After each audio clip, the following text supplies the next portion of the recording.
ते दुःखद भावना आहे। एक तर समजतच नाही की आता अधिवेशनामध्ये कसं बोलायचं, काय बोलायचं।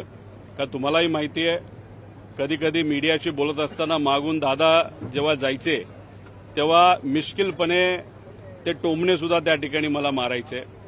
जेव्हा दादा आत येत असायचे तेव्हा घोळका आमदारांचा त्यांच्याबरोबर असायचा। एका रुबाबात ते इथं येत असायचे, चांगले कपडे।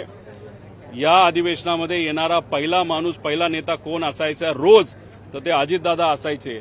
आणि सगळ्यात शेवट जाणारा नेता कोण असायचं, ते अजित काका त्या ठिकाणी असायचे। असं एक व्यक्तिमत्व आज आपल्यात नाही। जेव्हा केव्हा त्यांनी अधिवेशनामध्ये मुद्दे मांडलेत, नाही तर एखादा निर्णय मंत्री म्हणून घेतलेला आहे, तो निर्णय घेत असताना महाराष्ट्राला केंद्रबिंदू ठेवलेला आहे।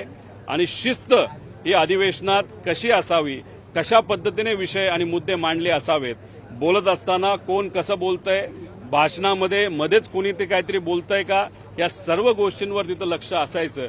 त्यामुळे एवढा मोठा नेता, एक मराठी माणूस, एक मराठी नेता आणि शिस्तप्रिय अनुभवी नेता आज आपल्याबरोबर नाहीये। त्यामुळे या अधिवेशनामध्ये येत असताना कुठेतरी मनामध्ये दुःख त्या ठिकाणी होतंय।